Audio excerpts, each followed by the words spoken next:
شہداء علی الناس، تاکہ تم لوگوں پر گواہ بن جاؤ، تاکہ تم ہو جاؤ لوگوں پر گواہ، وَيَكُونَ الرَّسُولُ عَلَيْكُمْ شَهِيدًا، اور ہو جائیں رسول تمہارے اوپر گواہ۔ دیکھیے شہید کا لفظ آیا ہے، اسی کی جمع شہداء ہے۔ اچھا، یہاں قابل غور بات یہ ہے کہ سورہ بقرہ میں پہلے امت کا ذکر ہے، خطاب اہل ایمان کو ہے، اور رسول کا ذکر بعد میں ہے۔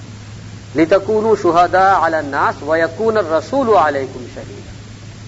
اب ذرا سورہ حج کے آخری رکوع میں جائیے، 17ویں سپارے کے آخر میں، وہاں پر بھی یہی مضمون آیا ہے، لیکن ترتیب برعکس ہے۔ وہاں رسول کا ذکر پہلے ہے، امت کا ذکر بعد میں ہے۔ لِيَكُونَ الرَّسُولُ شَهِيدًا عَلَيْكُمْ وَتَكُونُوا شُهَدَاءَ عَلَى النَّاسِ۔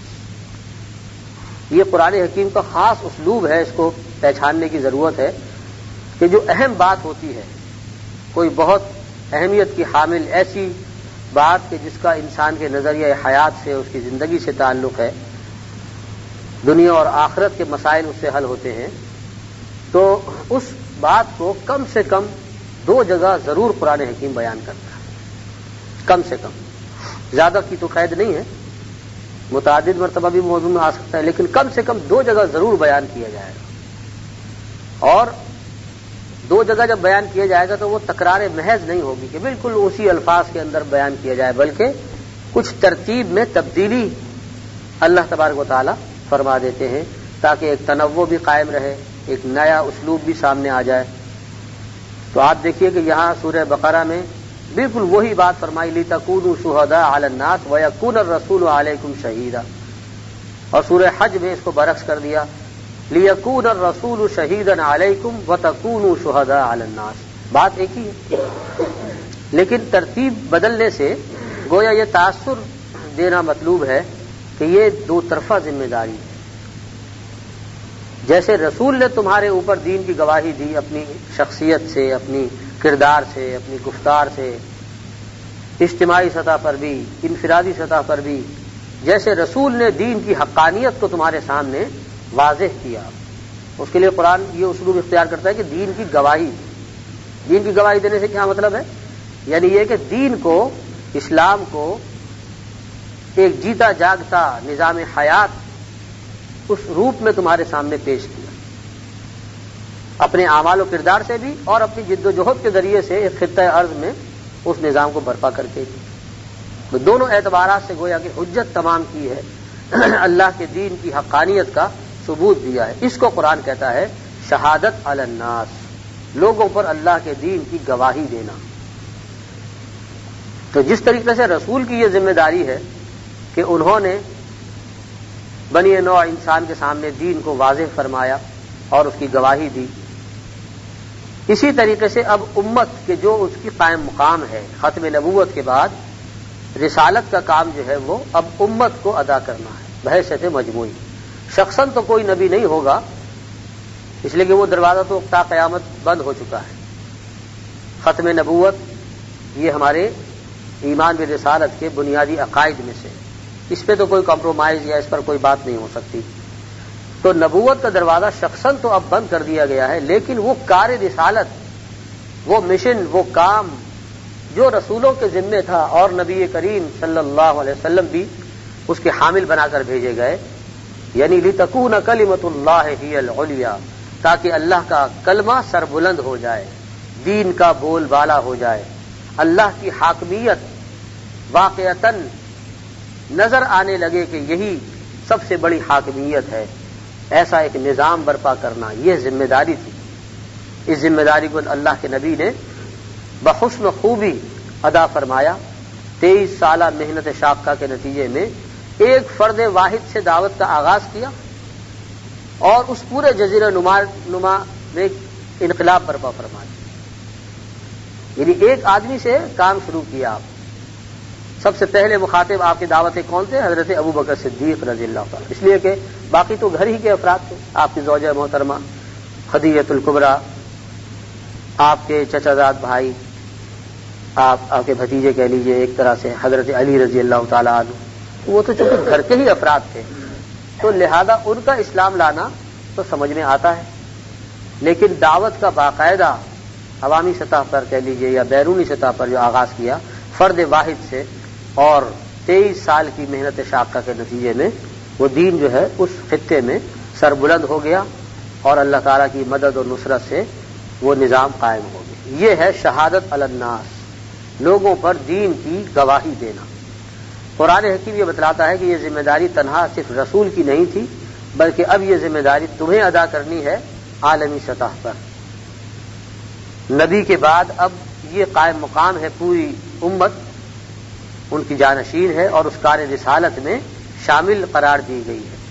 یہی رمز ہے جس کی بنیاد پر اللہ کے نبی صلی اللہ علیہ وسلم نے امت محمد علیہ صاحب الصلاۃ والسلام کے علماء کو بنی اسرائیل کے انبیاء کی مانند قرار دیا۔ فرمایا علماء امتی کا انبیاء بنی اسرائیل، میری امت کے علماء قیامت میں اٹھائے جائیں گے اس جیسے کہ بنی اسرائیل، اس حیثیت میں کہ جیسے بنی اسرائیل کے انبیاء کرام۔ کتنا بڑا درجہ ہے، سوچئے۔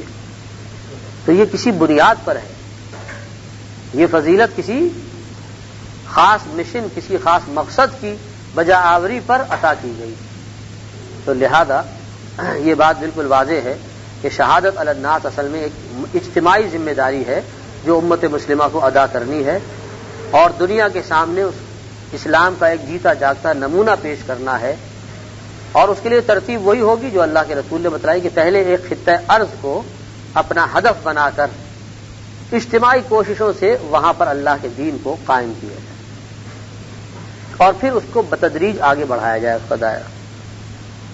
ماضی قریب میں افغانستان کے اندر جو شرعی حکومت قائم کی گئی اور اللہ کے دین کی سربلندی کے لیے جو مخلصانہ کوششیں کی گئی، آپ دیکھیے کہ ایک محدود جگہ میں جیسے ہی اس نظام نے جڑیں پکڑی، پوری دنیا اس پر ٹوٹ پڑی۔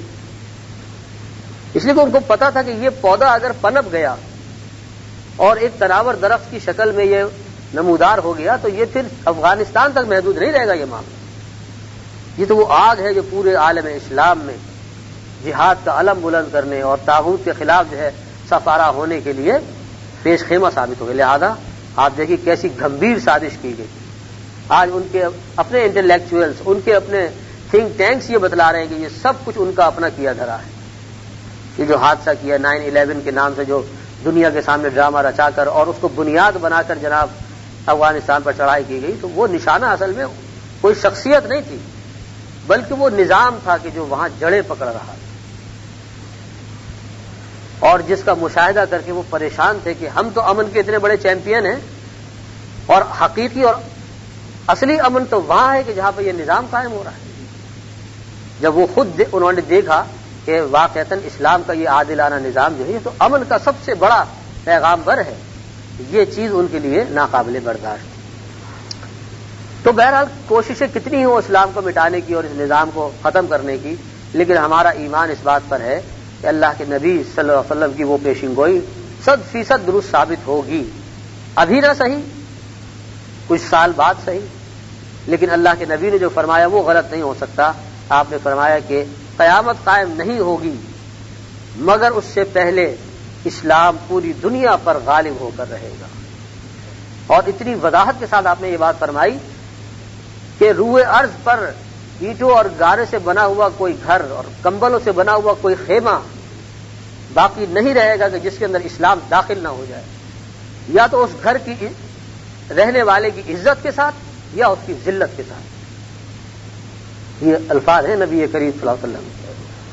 کیا مطلب؟ یعنی اگر وہ گھر والا جو ہے اسلام کی بالادستی کو قبول کر لے گا تو اس کا عزت و اکرام کیا جائے گا، اس کو بھی مسلم برادری میں شامل تصور کیا جائے گا، وہ بھی اہل ایمان میں سے ہوگا، اور اس کے مال سے، اس کی عزت و آبرو سے کوئی تعارض نہیں کیا جائے گا۔ لیکن اگر وہ مزاحمت کرتا ہے، اسلام کی بالادستی کو قبول نہیں کرتا، تو پھر اس کو چھوٹے بن کر رہنا ہوگا، ذمہ بن کر رہنا ہوگا، اپنے ہاتھ سے جزیہ دینا ہوگا، اور بالادستی اسلام کی قبول کرنی ہوگی، جیسا کہ دور صحابہ میں تھا۔ خلفائے راشدین میں آپ دیکھیے کہ انہوں نے غیر مسلموں کو یہ اختیار دیا کہ وہ اپنی آزاد مرضی سے اسلام کے عادلانہ نظام کو قبول کر لیں، اور نہیں کر سکتے تو پھر چھوٹے بن کر رہنا قبول کر لیں، ذمہ بن جائیں۔ ذمہ کے معنی ہوتے ہیں وہ شخص کے جو اپنے دین پر قائم رہنا چاہتا ہے لیکن اسلامی ریاست میں امن اور سکون کے ساتھ عزت و عافیت کے ساتھ رہنا چاہتا ہے تو اس سے جزیہ وصول کیا جاتا ہے، ٹیکس وصول کیا جاتا ہے، اور اس کے عوض اس کو یہ ضمانت دی جاتی ہے کہ اس کا جان، مال، عزت، آبرو سب محفوظ ہے اور وہ اپنے عقیدے پر قائم رہ سکتا ہے. اس کی تبلیغ نہیں کر سکتا لیکن اپنے عقیدے پر قائم رہ سکتا ہے. یہودی ہے، مجوسی ہے، نصرانی ہے، ہندو ہے، اس کی جان مال سے کوئی تعارض نہیں کیا جائے گا اگر وہ اسلام کی نظام کو اور بالادستی کو قبول کرے. لا آف دی لینڈ جو ہے وہ اسلام کے طور پر وہ قبول کر لے، اس کے تحت زندگی گزارنا چاہے تو گزار سکتا ہے. تو حضور نے پیشن گوئی فرمائی، وہ پیشن گوئی تو لازماً پوری ہو کر رہے گی. اس کے کچھ آثار نمودار ہوئے تھے جیسا کہ میں نے حوالہ دیا، لیکن دیکھیے کہ اس کلی کو پھول بننے سے پہلے پہلے جو ہے تہس نہس کر دیا گیا. تو یہ کفر کی طاقتیں جو ہیں یہ غافل نہیں ہیں، انہیں سب پتا ہے، ان کی کتابوں میں وہ باتیں لکھی ہوئی ہیں. ایک وقت آئے گا جیسا کہ خروج دجال کی احادیث میں اللہ کے نبی نے پیشن گوئی فرمائی کہ جب وہ فتنوں والا دور آئے گا اور یہودیوں کی طرف سے ان کا بہت بڑا لیڈر جو ہے دجال اکبر کی شکل میں، دجال مسیح کی شکل میں جو ہے ظاہر ہوگا، تو اس وقت حضرت عیسیٰ علیہ الصلوۃ والسلام کا نزول ہوگا آسمانوں سے. صحیح روایات کا مضمون بیان کر رہا ہوں. حضرت عیسیٰ علیہ الصلوۃ والسلام ان کی پیدائش بھی معجزانہ تھی، ان کا آسمانوں پر اٹھایا جانا بھی ایک غیر معمولی واقعہ ہے، اور دوبارہ سے قرب قیامت کے قریب ان کا نزول یہ بھی ایک غیر معمولی واقعہ. ان کی پوری زندگی جو ہے گویا کہ وہ اللہ کی ایک نشانیوں میں سے ایک نشانی ہے. تو وہ جب نازل ہوں گے، نزول فرمائیں گے، تو وہ دجال کو قتل کریں گے اپنے ہاتھوں سے اور صلیب کو توڑ دیں گے اور خنزیر کو ذبح کر دیں گے. یہ احادیث میں الفاظ آئے. کیا مطلب؟ یعنی وہ جو تصور ہے صلیب کا، اللہ کے اکلوتے بیٹے کو صلیب پر چڑھانے کا مشرکانہ جو عقیدہ آج عیسائیت کی جڑ اور بنیاد ہے، تسلیس، اس کا خاتمہ فرما دیں. صلیب کا وجود نہیں رہے گا دنیا میں، کیونکہ جس شخصیت کی بنیاد پر یہ سارا کچھ گھڑا گیا وہ خود آ کر جب گواہی دے گا کہ میں اللہ کا بیٹا نہیں، اس کا بندہ اور رسول ہوں، تو وہ عقیدہ باطل ہو جائے گا. تو اس کو یوں تعبیر فرمائے کہ صلیب کو توڑ دیں گے اور خنزیر کو قتل کر دیں گے، ذبح کر دیں گے. مطلب یہ کہ اس کی جو حلت، اس کو جو حلال کیا ہوا ہے اور اپنے کھانے پینے میں لوگ استعمال کرتے ہیں، تو اس کی حرمت کو بھی آپ گویا کہ واضح فرما دیں گے. اور بھی بہت ساری نشانیاں ہیں. تو اب مقصد یہ ہے کہ یہ کام تو ہو کر رہے گا. اب اللہ تعالیٰ اس کے لیے کن لوگوں کا انتخاب کرتے ہیں، کس خطے کو اس کے لیے مرکز بناتے ہیں، ظاہر بات ہے کہ یہ سب وہ چیزیں ہیں جو مستقبل کے پردے میں ہیں. ہمارا جو کام ہے وہ یہ نہیں ہے کہ ہم اس پیشن گوئی کا مصداق تلاش کریں، ہم یہ پتہ چلائیں کہ جناب کس سن میں اور کس سال میں یہ پیشن گوئی پوری ہوگی. ہمارا کام یہ ہے کہ ہم اپنا حصہ اس اجتماعی جد و جہد کے اندر ڈالیں، اللہ کے دین کے غلبے کے لیے، شہادت علی الناس کی ذمہ داری کو ادا کرنے کے لیے، اور اس عالمی ریاست کو کہ جس کی پیشن گوئی اللہ کے نبی نے فرمائی، وَهُوَ الصَّادِقُ الْمَصْدُوقُ صلی اللہ علیہ وسلم، اس سچی پیشن گوئی کے پورا ہونے میں، اس راہ کو ہموار کرنے میں ہم کیا کچھ کر سکتے ہیں، انفرادی سطح پر بھی اور ایک اجتماعی جد و جہد کے ذریعے بھی. یہ دونوں سوال ہوں گے آخرت میں کہ تم مسلمان بنائے گئے تھے، تمہیں دین کا شعور عطا کیا گیا تھا، ایمان کی دولت دی گئی تھی، تم نے اپنی زندگی میں کیا تبدیلی پیدا کی، جو تمہارا مقصد وجود تھا یعنی بندگی، اس کو تم نے بجا لانے میں کتنا کچھ سنجیدگی کا مظاہرہ کیا، اللہ کے بندے بنے، اپنی معیشت کو، معاشرت کو، اپنی زندگی کو اس کے مطابق ڈھالا. یہ پہلا سوال ہے. وما خلقت الجن والانس الا لیعبدون، میں نے نہیں پیدا کیا جنوں اور انسانوں کو مگر اس لیے کہ وہ میری بندگی اختیار کریں. یہ ہے انفرادی سطح پر ہر مسلمان کی، ہر مومن کی ذمہ داری کہ وہ اللہ کا بندہ بننے کی کوشش کرے، اپنی مرضی سے دستبردار ہو کر اللہ کی مرضیات پر چلنے والا بن جائے. یہ پہلا تقاضا ہے. اس کا سوال ہوگا آخرت میں.